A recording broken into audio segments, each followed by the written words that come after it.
spoken with intensity, slightly lower tone for drama. Imagine this. You're working hard trying to build a career, but your boss hates you. Not just a little dislike. She laughs in your face when you ask for a raise. She reads your private emails aloud to other employees just to embarrass you. And no matter what you do, she's always reminding you of your past mistakes. Well, that was my life for months. Until one day I decided enough was enough. And the revenge I pulled off. Oh, it was petty. It was relentless. And it was absolutely perfect. If you've ever had a boss who treated you unfairly, you're going to love this story. Hit that like button, subscribe, and get ready for one of the most satisfying revenge tales you'll hear today. I started working at this company thinking it could be my stepping stone.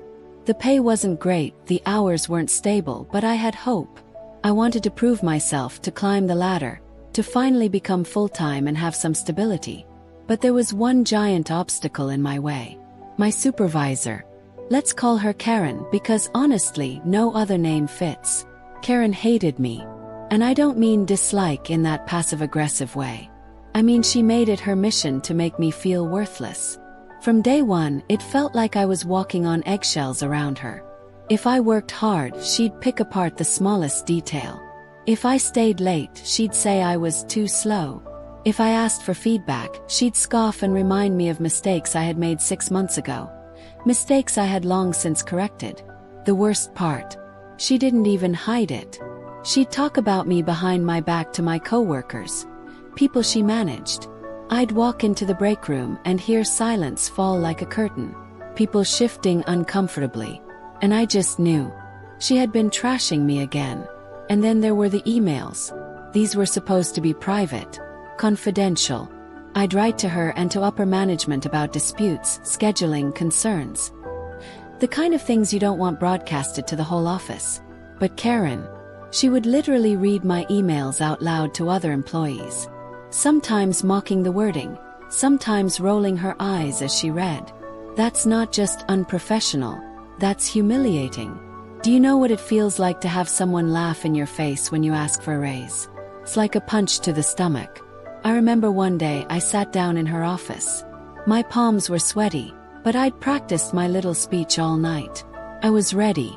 I told her I'd been improving, that I wanted more hours, that I was hoping to move up to full-time. And she laughed, right there in my face. A sharp, bitter laugh that made me feel about 2 inches tall. Then, without skipping a beat, she launched into a list of every tiny mistake I had made in the past year. Things I had corrected, grown from, moved past. Yet in her mind I was still the screw-up, the bad egg. And as I walked out of that office, the humiliation burned hotter than ever. I knew then there was no winning with her. No matter what I did, she'd never see me as anything but a failure. But here's the thing about people like Karen.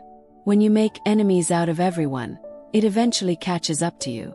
Turns out, I wasn't the only one who couldn't stand her. Other employees started filing complaints. HR finally got involved. And one glorious day, Karen was let go. You'd think that would be enough for me, right? My tormentor gone. The office felt lighter. The air felt easier to breathe. I should have been satisfied. But here's the truth, I wasn't. The scars she left, the humiliation, the disrespect, it doesn't just vanish the moment someone's fired. And so, I decided to make sure that even outside the company, Karen wouldn't forget me.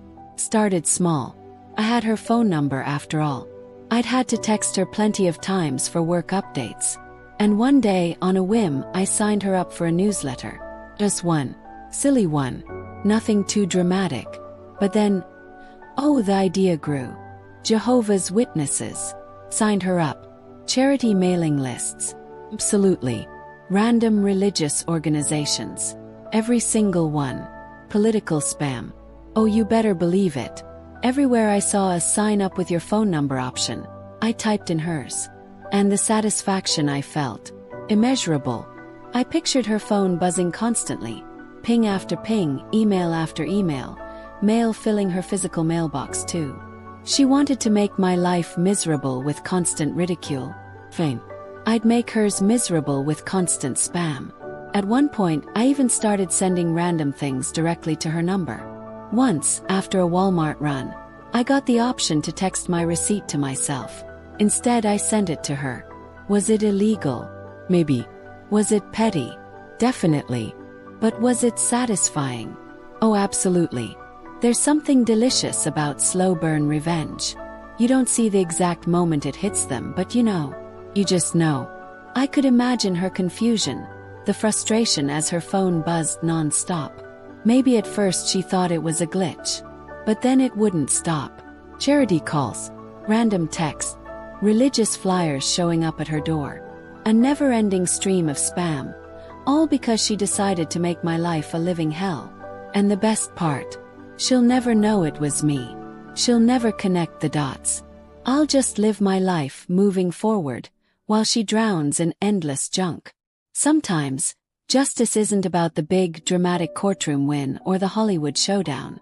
Sometimes justice is small, petty, relentless. And sometimes that's exactly what makes it so sweet. Karen underestimated me. She tried to humiliate me, belittle me, and crush me. But in the end, she got exactly what she gave. Constant irritation, constant humiliation. And I got the one thing I wanted all along. Peace of mind. And a little extra satisfaction every time I imagine her picking up her phone only to find another useless spam message. So what's the lesson here? Maybe it's that karma comes in many forms. Sometimes life takes care of toxic people for you. And sometimes, with just a little petty push, you can help speed things along. If this story made you smile, smash that like button. And tell me in the comments, what's the most satisfying revenge you've ever witnessed or pulled off yourself? Don't forget to subscribe for more stories of justice, karma, and sweet revenge.